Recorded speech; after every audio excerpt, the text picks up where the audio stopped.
ದೇವಾಂ ಭದ್ರಾ ಸುಮತಿರರ್ಜೂಯತಾಂ ದೇವಾನಾಂ ರಾತಿರಭಿನೋ ನಿವರ್ತತಾಂ ದೇವಾನಾಂ ಸಖ್ಯಮುಪಸೇದಿ ಮಾ ವಯಂ ದೇವಾನ ಆಯುಃ ಪ್ರತಿರಂತು ಜೀವಸೇ.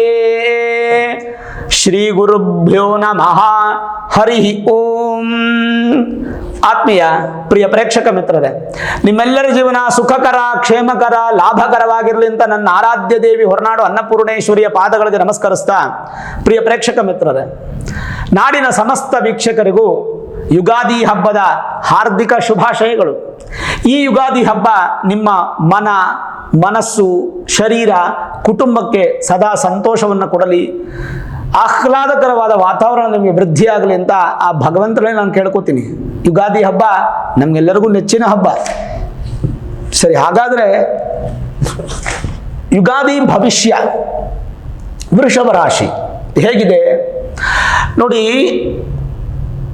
ನಿಮ್ಮ ರಾಶಿಗೆ ಗುರು ಬರ್ತಾ ಇದ್ದಾರೆ. ನಿಮ್ಮ ರಾಶಿಗೆ ಗುರು ಬರ್ತಾ ಇದ್ದಾರೆ. ನಿಮ್ಮ ರಾಶಿಯಿಂದ 10ನೇ ಮನೆಯಲ್ಲಿ ಶನಿ ಇದ್ದಾರೆ. 9ನೇ ತಾರೀಕು, ಏಪ್ರಿಲ್ 9ನೇ ತಾರೀಕು ಯುಗಾದಿ ಹಬ್ಬ. ಅಲ್ಲಿಂದ 21 ದಿನಗಳು ನಿಮಗೆ ಚೆನ್ನಾಗಿರಲ್ಲ. ಕಾರಣ, ಗುರು 12ನೇ ಮನೆಯಲ್ಲಿ ಇರ್ತಾರೆ ನಿಮ್ಮ ರಾಶಿಗೆ. ಅದೇ ಏಪ್ರಿಲ್ 30ನೇ ತಾರೀಕು ಗುರು ನಿಮ್ಮ ಮನೆಗೆ ಪ್ರವೇಶ ಆಗ್ತಾರೆ. ಮೇಷರಾಶಿಯಿಂದ ವೃಷಭ ರಾಶಿಗೆ ಬರ್ತಾರೆ. ಅಂದ್ರೆ ನಿಮ್ಮ ಮನೆಗೆ ವೃಷಭ ರಾಶಿಗೆ ಬರ್ತಾರೆ. ಜನ್ಮಗುರು ಮಹಾ ದುಃಖಂ ಅಂತ ಇರ್ತಾರೆ. ಅವೆಲ್ಲ ತಲೆ ಕೆಡಿಸ್ಕೊಳಕ್ ಹೋಗ್ಬೇಡಿ. ಜನ್ಮಗುರು ಅಂತಂದ್ರೆ ಹುಟ್ಟಿದಾಗ ಗುರು, ಅದು ಸ್ವಕ್ಷೇತ್ರ, ಮಿತ್ರಕ್ಷೇತ್ರ, ಉಚ್ಚ ಕ್ಷೇತ್ರ ಆದ್ರೆ ಅದಕ್ಕೆಲ್ಲ ಎಕ್ಸಾಮ್ಷನ್ಸ್ ಇದೆ. ಜನ್ಮಗುರು ಮಹಾ ದುಃಖಂ ಅಂತ ಆ ಒಂದು ವಾಕ್ಯವನ್ನು ಬಿಟ್ಟು ಗುರು ನಿಮ್ಮ ಮನೆಗೆ ಬರ್ತಾ ಇದ್ದಾರೆ ಅಂದ್ರೆ ರೆಡ್ ಕಾರ್ಪೆಟ್ ಹಾಕ್ಬೇಕು. ನೀವು ಸ್ವಾಗತ ಮಾಡಬೇಕು ಗುರುನ. ಬಾ ನನ್ನ ಮನೆಗೆ ಬಾ. ನೀನು ನೋಡುವಂತಹ ಮನೆನೇ ಅಷ್ಟು ಬಲ ಮಾಡ್ತೀಯ, ನೀನು ಇರುವಂಥ ಮನೆನೇ ಎಷ್ಟು ಬಲ ಮಾಡ್ತೀಯ. ಗುರು ಜಾಗದಲ್ಲಿ ಬಂದು ಕೂತ್ರೆ ಆ ಜಾಗದಲ್ಲಿ ಎಂಥ ವೈಬ್ರೇಷನ್ಸ್ ಇರುತ್ತೆ. ವೃಷಭ ರಾಶಿಗೆ ಅಂತ ವೈಬ್ರೇಷನ್ಸ್ ಇದೆ ನೋಡಿ. ಯಾವ ರಾಶಿಯಲ್ಲಿ ಗುರು ಇದ್ದಾರೋ ಆ ರಾಶಿಗೆ ಶರೀರ ಅಂತ ಹೇಳ್ತೀವಿ. ನಿಮ್ಮದು ವೃಷಭ ರಾಶಿ, ವೃಷಭ ರಾಶಿಗೆ ಗುರು ಬರ್ತಾ ಇದೆ ಅಂದರೆ ನಿಮ್ಮ ಶರೀರ ಗಟ್ಟಿಯಾಗಿರುತ್ತೆ ಈ ವರ್ಷ ಪೂರ್ತಿ. ಅಂದರೆ ಆಯಾಸವಿಲ್ಲದೆ ಅನಾಯಾಸವಾಗಿರ್ತೀರಾ. ದೇಹ ಬಲಿಷ್ಠವಾಗಿರುತ್ತೆ, ರೋಗ ರುಜಿನಗಳು ದೂರ ಆಗತ್ತೆ.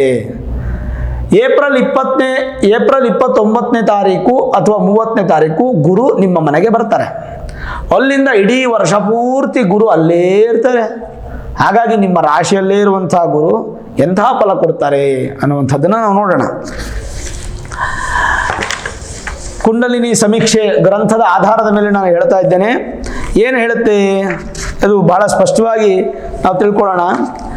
ದೇಹಸ್ಯ ಸೌಷ್ಠವಂ ಸ್ವಾಸ್ಥ್ಯಂ ಸ್ಥಿತಿಶ್ರೇಯೋ ಯಶಸ್ಸುಖಂ ಜಯೋ ವಪುಶ್ಚ ತತ್ಸರ್ವಂ ಚಿಂತನೀಯಂ ವಿರಾಶಿತಃ. ಏನು ದೇಹಸ್ಯ, ದೇಹ ನಮ್ಮ ಶರೀರ, ಸೌಷ್ಠವಂ ಹೇಗಿರುತ್ತೆ, ದೇಹ ಬಲ ಇರುತ್ತಾ ಇಲ್ವಾ, ಸ್ವಾಸ್ಥ್ಯಂ ನಮ್ಮ ಒಂದು ಹೈಜೀನ್, ಸ್ಥಿತಃ ಶ್ರೇಯೋ ಅಂದರೆ ಶ್ರೇಯಸ್ಸು, ಯಶಸ್ಸುಖಂ ಯಶ ಅಂದರೆ ಗೆಲುವು, ಸುಖ ಅಂದರೆ ಸುಖ ಗೊತ್ತಿದೆ ನಿಮಗೆ. ಚೇರ್ ಮೇಲೆ ಕೂತ್ಕೊಂಡು ಆರಾಮಾಗಿದ್ದೀರಿ ಅಂದರೆ ಸುಖ, ಒಳ್ಳೆ ಮೆತ್ತಗಿರೋ ಹಾಸಿಗೆ ಮೇಲೆ ಮಲ್ಕೊಂಡ್ರೆ ಸುಖ, ಹೊಟ್ಟೆ ತುಂಬ ಊಟ ಮಾಡಿದ್ರೆ ಸುಖ, ಇಷ್ಟಪಟ್ಟಂತಹ ಸಿಹಿಯನ್ನು ತಿಂದರೆ ಸುಖ. ಈ ಥರ ಸುಖವನ್ನು ಕಡಿದಿರ. ಜಯೋ ವಪುಶ್ಚ ಅಂದರೆ ಜಯತ್ವ, ಎಲ್ಲದರಲ್ಲೂ ಜಯತ್ವ. ತತ್ಸರ್ವಂ ಚಿಂತನೀಯಂ ವಿರಾಶಿತಃ. ಹಾಗಾದರೆ ರಾಶಿಯಲ್ಲೇ ಗುರು ಇರೋದ್ರಿಂದ, ರಾಶಿಯಲ್ಲಿ ಗುರುವಿದ್ದಾಗ ಗೋಚಾರದಲ್ಲಿ ಶೋಭವಾನ್ ಸುಕೃತಿ, ಶೋಭವಾನ್ ಸುಕೃತಿ ಇರುತ್ತೆ ಎಂಬಂತೆ ನ್ಯಾಯ, ಧರ್ಮ, ಸತ್ಯ, ಶ್ರದ್ಧೆ ಈ 4 ಕೂಡ ನಿಮಗೆ ವಿಶೇಷವಾದ ಫಲವನ್ನು ಕೊಡುತ್ತೆ ಇಡೀ ವರ್ಷ.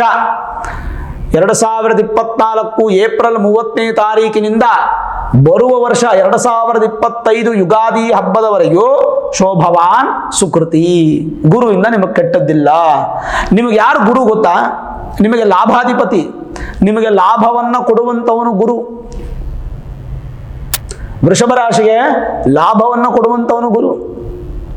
ಹಾಗೆ ನಿಮಗೆ ಆಯುಷ್ಯವನ್ನ, ಅದೃಷ್ಟವನ್ನ, 8ನೇ ಮನೆ ರಂಧ್ರಸ್ಥಾನ, 8ನೇ ಮನೆ ಅಧಿಪತಿ ಗುರು. ಆಯುಷ್ಯವನ್ನ ಹಾಗೂ ಅದೃಷ್ಟವನ್ನು ಕೊಡುವಂಥವನು ಗುರು. ಹಾಗಾಗಿ 1 ವರ್ಷ ನಿಮ್ಮ ಆಯುಷ್ಯಕ್ಕಾಗಲಿ ನಿಮ್ಗೆ ಏನು ತೊಂದರೆ ಇಲ್ಲ, ಅದೃಷ್ಟ ಹುಡುಕೊಂಡು ಬರುತ್ತೆ, ಲಾಭ ಬೆಳಕೊಂಡು ಬರುತ್ತೆ. ಅದೆಲ್ಲ ನಿಮಗೆ ಒಳ್ಳೆ ಫಲ ಅಲ್ಲ. ಅವರು ನಿಮ್ಮ ರಾಶಿಯಲ್ಲಿದ್ದಾರೆ, ದೇಹ ಬಲಿಷ್ಠವಾಗಿರುತ್ತೆ. ಹಾಗಾಗಿ ನ್ಯಾಯ, ಧರ್ಮ, ಸತ್ಯದಲ್ಲಿ ಬಹಳ ಶ್ರದ್ಧೆ ಇರತಕ್ಕಂಥದ್ದು ಈ ವರ್ಷ ಪೂರ್ತಿ ನಿಮಗೆ. ಆಸ್ತಿಕರಾಗ್ತೀರಾ. ಅಕಸ್ಮಾತ್ ನಾಸ್ತಿಕತೆ ಇದ್ರೆ ನಿಮಗೆ ದೇವರನ್ನ ನಂಬಲ್ಲ, ಜ್ಯೋತಿಷ್ಯನ ನಂಬಲ್ಲ, ಗುರುಗಳನ್ನ ನಂಬಲ್ಲ, ಸಂಸ್ಕಾರವನ್ನ, ಸಂಪ್ರದಾಯವನ್ನ, ಶಾಸ್ತ್ರವನ್ನ ನಂಬಲ್ಲ ಅನ್ನುವಂಥವ್ರಿಗೆ ಎಲ್ಲ ಉಲ್ಟಾ ಆಗುತ್ತೆ. ಆಸ್ತಿಕರಾಗ್ತೀರಾ, ದೇವರ ಅನುಗ್ರಹ ಸಿಗುತ್ತೆ, ದೈವಾನುಗ್ರಹ ನಿಮಗೆ ಹೆಚ್ಚಿನ ಪ್ರಮಾಣದಲ್ಲಿರುತ್ತೆ. ಮತ್ತೆ ದಪ್ಪ ಇದ್ರೆ ಈ ವರ್ಷ ನೀವು ಸಣ್ಣ ಮಾಡ್ಕೊಳ್ಳಿ, ಅದಕ್ಕೆ ನಿಮ್ಗೆ ಅನುಕೂಲ ಇದೆ. ಶರೀರ ನೀವು ದಪ್ಪ ಮಾಡ್ಕೋಬೇಡಿ. ವೃಷಭ ರಾಶಿಯವರಿಗೆ ದಪ್ಪ ಆಗುವ ಸಾಧ್ಯತೆಗಳಿರುತ್ತೆ ಈ ವರ್ಷ. ಯಾವ ಕಾರಣಕ್ಕೂ ದಪ್ಪ ಆಗಬೇಡಿ, ದಪ್ಪ ಆದರೆ ಆರೋಗ್ಯ ಕೆಡುತ್ತೆ. ಮತ್ತೆ ದೊಡ್ಡದಾದಂಥ ಒಂದು ಬಲವನ್ನ ನಿಮಗೆ ಪ್ರಾಪ್ತಿ ಮಾಡ್ಕೋತೀರಾ. ಒಳ್ಳೆ ಸ್ನೇಹಿತನೋ ಅಥವಾ ಯಾರೋ ನಿಮ್ಗೆ ಗುರು ಸ್ಥಾನದಲ್ಲಿರ್ತಕ್ಕಂಥ ವ್ಯಕ್ತಿನೋ, ಒಳ್ಳೆ ಮೆಂಟರ್ ಸಿಗ್ತಾರೆ. ಏನೋ ಒಂದು ಅದ್ಭುತ ಈ ವರ್ಷ ನಿಮಗೆ ನಡೆಯಲಿದೆ, ಅದು ಒಳ್ಳೆ ಪಾಸಿಟಿವ್ ಆಗಿ ನಡೆಯಲಿದೆ. ಮತ್ತೆ ಸುಂದರವಾದಂಥ ಒಂದು ಮುಖ ವರ್ಚಸ್ಸು ಪ್ರಾಪ್ತಿ ಆಗುತ್ತೆ. ಜೊತೆಗೆ ಕಣ್ಣಿನ ಸಮಸ್ಯೆಗಳಿದ್ರೆ, ಕೂದಲಿನ ಸಮಸ್ಯೆ ಇದ್ರೆ ದೂರವಾಗುತ್ತೆ. ಕಫದ ತೊಂದರೆ ಇದ್ರೆ ಅದು ದೂರವಾಗುತ್ತೆ. ನ್ಯಾಯ ಅನ್ನುವಂಥದ್ದು ನಿಮ್ಮಲ್ಲಿ ಇರುತ್ತೆ. ಜಡ್ಜಸ್ಗೆ ಮತ್ತೆ ಲಾಯರ್ಸ್ಗೆ, ಧಾರ್ಮಿಕ ಮುಖಂಡರಿಗೆ, ಪಂಡಿತರಿಗೆ ಎಲ್ಲರಿಗೂ ತುಂಬ ಚೆನ್ನಾಗಿದೆ.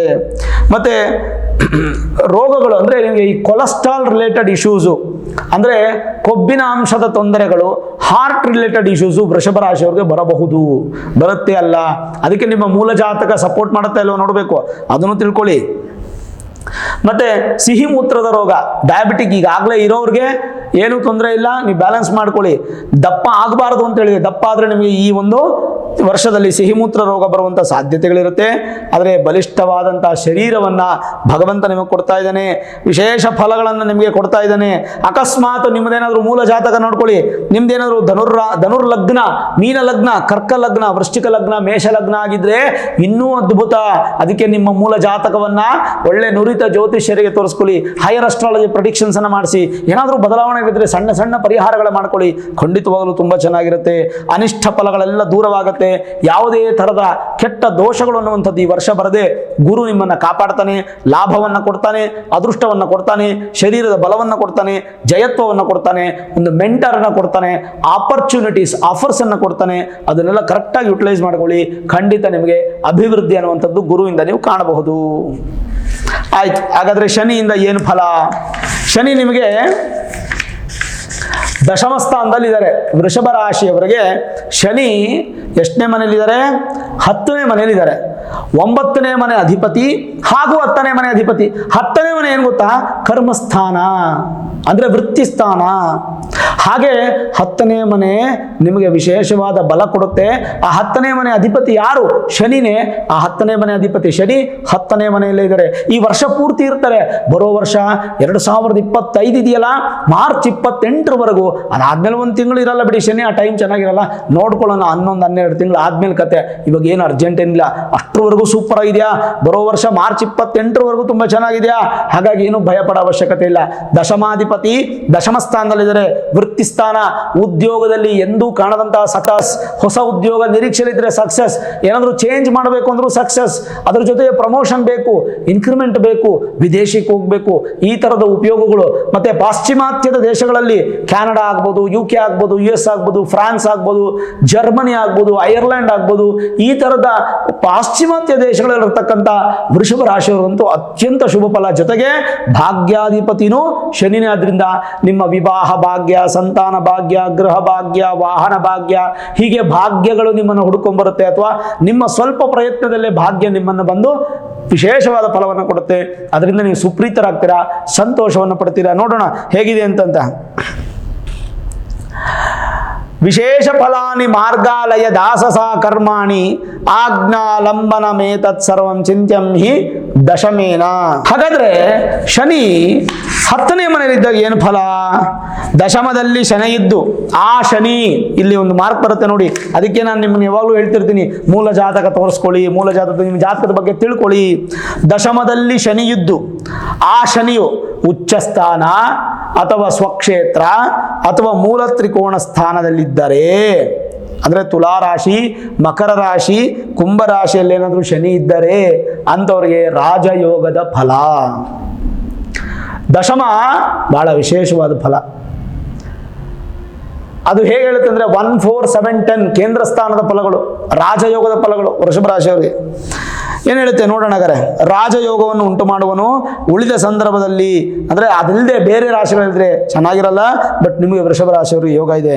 ಏನೇನು ಹೇಳುತ್ತೆ, ಶನಿಯು ಬಲಿಷ್ಠನಾಗಿದ್ದಾಗ ಬಹಳಷ್ಟು ಉದ್ಯೋಗದಲ್ಲಿ ಸಕ್ಸಸ್ ಅನ್ನು ಕಾಣ್ತೀರಾ, ಮತ್ತು ನ್ಯಾಯಾಧೀಶರಾಗುವಂಥ ಯೋಗ, ಸ್ಥಿರವಾದ ಸಂಪತ್ತು ವೃದ್ಧಿ ಆಗುತ್ತೆ, ಸ್ವಾಮಿ ಪೂಜ್ಯರಾಗ್ತೀರಾ, ತುಂಬ ಶ್ರಮ ಪಡ್ತೀರಾ, ಶ್ರಮಕ್ಕೆ ತಕ್ಕಂತೆ ಪ್ರತಿಫಲ ಸಿಗುತ್ತೆ, ಒಳ್ಳೆ ವರ್ಗದಲ್ಲಿ ನೀವು ನೆಲೆಸ್ತೀರಾ, ಸಂಪತ್ತಿನ ಪ್ರಾಪ್ತಿ ಆಗುತ್ತೆ, ಮತ್ತೆ ಭೂಮಿ ಯೋಗ ಉಂಟಾಗುತ್ತೆ, ಮತ್ತೆ ಶ್ರಮಜೀವದಿಂದ ಅಂದರೆ ನೀವು ಶ್ರಮಪಟ್ಟು ನೀವು ಏನು ಬೇಕಾದ್ರೂ ಪಡ್ಕೊಳ್ತೀರಾ ಈ ವರ್ಷ ಅಂತ ಬಹಳ ಸ್ಪಷ್ಟವಾಗಿ ಹೇಳ್ಬೋದು.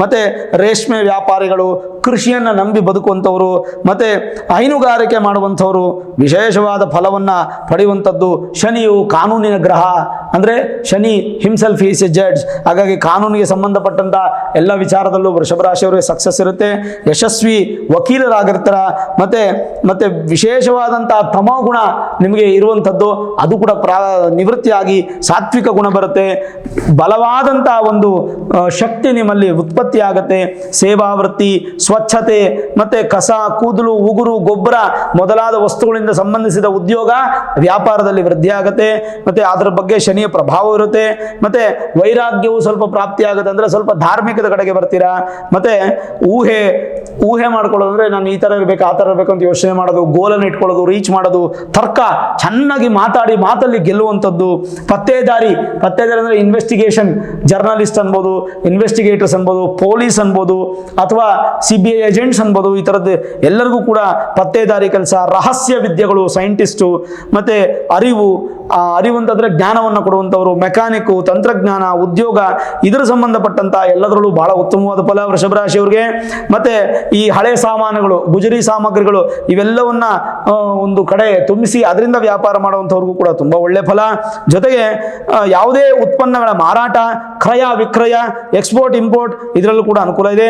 ಷೇರು ವ್ಯವಹಾರದಲ್ಲೂ ಕೂಡ ಶನಿ ಬಲಿಷ್ಠವಾದ ಫಲವನ್ನು ಕೊಡ್ತಾನೆ. ಬಲಿಷ್ಠ ಶನಿ ಉದ್ಯಮದಲ್ಲಿ ಸ್ಮಾಲ್ ಸ್ಕೇಲ್ ಇಂಡಸ್ಟ್ರೀಸ್ ಆಗ್ಬೋದು, ಲಾರ್ಜ್ ಸ್ಕೇಲ್ ಇಂಡಸ್ಟ್ರೀಸ್ ಆಗ್ಬೋದು, ಮೀಡಿಯಂ ಸ್ಕೇಲ್ ಇಂಡಸ್ಟ್ರೀಸ್ ಆಗ್ಬೋದು, ಎಲ್ಲರಿಗೂ ತುಂಬ ಚೆನ್ನಾಗಿದೆ. ಅಲ್ಲಿ ಕೆಲಸ ಮಾಡೋ ನೌಕರರಿಗಾಗ್ಬೋದು ಅಥವಾ ಯಜಮಾನ ವರ್ಗದವ್ರಿಗೂ ಚೆನ್ನಾಗಿದೆ. Petrol pump, chemical, acid, oil, water, steel ಮತ್ತು ಐರನ್ನು ಸಂಬಂಧಪಟ್ಟಂಥ ಎಲ್ಲ ಒಂದು ವೃತ್ತಿಯಲ್ಲಿ, ಎಲ್ಲ ವೃತ್ತಿ ಮಾತ್ರ ಅಲ್ಲ ವ್ಯಾಪಾರದಲ್ಲೂ ಕೂಡ ನಿಮಗೆ ಫಲ ಅನ್ನುವಂಥದ್ದು ಸಿಗುತ್ತೆ, ಚೆನ್ನಾಗಿರುತ್ತೆ. ಮತ್ತು ಶ್ರಮಪೂರ್ತ ಉದ್ಯಮ ಇರುತ್ತೆ, ಹಿಂಸೆ ಎಲ್ಲ ದೂರ ಆಗಿ ಅಹಿಂಸೆ ಆಗುತ್ತೆ, ಮತ್ತು ರಹಸ್ಯವಾಗಿ ಕೆಲವೊಂದು ಕೆಲಸಗಳನ್ನು ಮಾಡ್ತೀರಾ, ಒಳ್ಳೆ ಕೆಲಸಗಳನ್ನು ಮಾಡ್ತೀರಾ, ಧನ ವ್ಯವಹಾರದಲ್ಲಿ ಧನ ಉತ್ಪತ್ತಿ ಆಗುತ್ತೆ, ಮತ್ತು ವಿಶೇಷವಾಗಿ ಕೃಷಿಯಲ್ಲಿ ವೃದ್ಧಿ, ಹೈನುಗಾರಿಕೆಯಲ್ಲಿ ವೃದ್ಧಿ ಆಗುತ್ತೆ, ಮತ್ತು ಅಪಾರ ಸಂಪತ್ತನ್ನು ನೀವು ಪಡಿತೀರಾ. ಆ ಸಂಪತ್ತನ್ನು ಸರಿಯಾಗಿ ಉಪಯೋಗಿಸ್ಕೊಳ್ಳಿ. ಗ್ರಾಮದ ಅಧಿಕಾರಿ, ಪಟ್ಟಣದ ಅಧಿಕಾರಿ, ಒಂದು ಗುಂಪಿನ ನಾಯಕ ಆಗ್ತೀರಾ, ರಾಜಕೀಯವಾಗಿ ಬೆಳಿತೀರಾ, ಮತ್ತು ವಿಶೇಷವಾದಂತಹ ಫಲವನ್ನು ಪಡಿತೀರಾ. ತುಂಬ ಕೆಳವರ್ಗದ ವ್ಯಕ್ತಿಗಳನ್ನು ಎತ್ತುತ್ತೀರಾ ಮೇಲಕ್ಕೆ. ಯಾರಾದರೂ ನೊಂದಿದ್ರೆ, ಯಾರಾದರೂ ದುಃಖದಲ್ಲಿದ್ದರೆ, ಯಾರಾದರೂ ಬಡವರಿದ್ದರೆ ಅವರನ್ನು ಮೇಲಕ್ಕೆ ಎತ್ತೀರಾ. ಎಲ್ಲರಿಗೂ ಒಳ್ಳೆ ಸಂಸ್ಕಾರವನ್ನು ಕೊಡುವಂಥ ವ್ಯಕ್ತಿಗಳಾಗ್ತೀರಾ. ದುಃಖ ಅಂದರೆ ಒಂಥರ ದೀಪದ ಸ್ವಭಾವ, ನಿಮಗೆ ಕಷ್ಟ ಆದರೂ ಕೂಡ ಬೇರೆಯವರಿಗೆ ಕಷ್ಟ ಆಗದೇ ಇದ್ದ ಹಾಗೆ ಆ ಫಲವನ್ನು ನೀವು ಅನುಭವಿಸ್ತೀರಾ. ಒಂಥರ ದೀಪದ ಸ್ವಭಾವ ಅಂತ ಹೇಳಿದ್ನಲ್ಲ, ತಾನು ಉರಿದು 10 ಜನಕ್ಕೆ ಬೆಳಕು ಕೊಡುವಂತಹ ಸ್ವಭಾವ ನಿಮ್ಮಲ್ಲಿರುತ್ತೆ. ವೃಷಭ ರಾಶಿಯವರು ಈ ವರ್ಷ ಪೂರ್ತಿ ತುಂಬಾ ಅದ್ಭುತವಾಗಿರ್ತೀರಾ.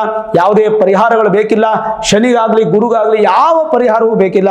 ಪರಿಹಾರದ ಮಾರ್ಗವನ್ನು ಕಂಡುಕೊಳ್ಳಕ್ಕೆ ಹೋಗಬೇಡಿ, ಯಾಕೆಂದ್ರೆ ನಿಮಗೆ ಪರಿಹಾರ ಬೇಕಿಲ್ಲದೆ ಇರತಕ್ಕಂಥ ರಾಶಿ. ಆದ್ರಿಂದ ಸಂತೋಷವಾಗಿರಿ. ವೃಷಭ ರಾಶಿಯವರಿಗೆ ಈ ವರ್ಷ ಅದ್ಭುತವಾಗಿರುತ್ತೆ. ಏಪ್ರಿಲ್ 9, 2024 ಯುಗಾದಿ ಹಬ್ಬ, ಅಲ್ಲಿಂದ ಬರುವ ಯುಗಾದಿವರೆಗೂ ನಿಮ್ಮ ಜೀವನದಲ್ಲಿ ಅತ್ಯಂತ ಸಂತೋಷವಾದ ಸಮಯವನ್ನು ನೀವು ಕಳಿತೀರಾ. ಆ ಸಮಯಕ್ಕೆ ನಿಮ್ಮ ಪ್ರಯತ್ನ ಅನ್ನೋದು ಬಹಳ ಮುಖ್ಯ, ದೈವಾನುಗ್ರಹ ಅನ್ನೋದು ಮುಖ್ಯ. ಜೊತೆಗೆ ಮೂಲ ಜಾತಕದ ಬಲ ಇದೆಯಾ ಇಲ್ವಂತ ಒಳ್ಳೆ ನುರಿತ ಜ್ಯೋತಿಷ್ಯರನ್ನ ಭೇಟಿ ಮಾಡಿ, ಹೈಯರ್ ಅಸ್ಟ್ರಾಲಜಿ ಪ್ರೊಡಿಕ್ಷನ್ಸ್ ಅನ್ನು ಮಾಡಿ ತಿಳ್ಕೊಂಡು ಆ ಫಲವನ್ನು ಅನುಭವಿಸಿ ಖಂಡಿತವಾಗ್ಲೂ ಖುಷಿಯಾಗಿ ಆನಂದವಾಗಿರ್ತೀರಾ ಅಂತ ಹೇಳ್ಬೋದು. ನಾಡಿನ ಸಮಸ್ತ ವೀಕ್ಷಕರಿಗೂ ಮತ್ತೊಮ್ಮೆ ಯುಗಾದಿ ಹಬ್ಬದ ಹಾರ್ದಿಕ ಶುಭಾಶಯಗಳನ್ನು ಹೇಳ್ತಾ, ಈ ವಿಡಿಯೋ ಇಷ್ಟ ಆಗಿದ್ರೆ ಲೈಕ್ ಮಾಡಿ, ಶೇರ್ ಮಾಡಿ, ಮುಖ್ಯವಾಗಿ ನಮ್ಮ ಚಾನೆಲ್ಗೆ ಸಬ್ಸ್ಕ್ರೈಬ್ ಮಾಡಿ, ಬೆಲ್ ಐಕಾನ್ ಅನ್ನು ಪ್ರೆಸ್ ಮಾಡಿ. ಪ್ರತಿನಿತ್ಯ ನಾನು ಪೂಜೆ ಮಾಡುವಂತಹ ನನ್ನ ಆರಾಧ್ಯ ದೇವಿ ಹೊರನಾಡು ಅನ್ನಪೂರ್ಣೇಶ್ವರಿಯ ಆಶೀರ್ವಾದ ಅನುಗ್ರಹ ಸದಾಕಾಲ ಮತ್ತೊಮ್ಮೆ ನಿಮ್ಗೆ ಸಿಗಲಿ ಅಂತ ಪ್ರಾರ್ಥನೆ ಮಾಡ್ತಾ, ಸರ್ವೇ ಜನಾಃ ಸುಖಿನೋ ಭವಂತು, ಸಮಸ್ತ ಸನ್ಮಂಗಳಾನಿ ಭವಂತು.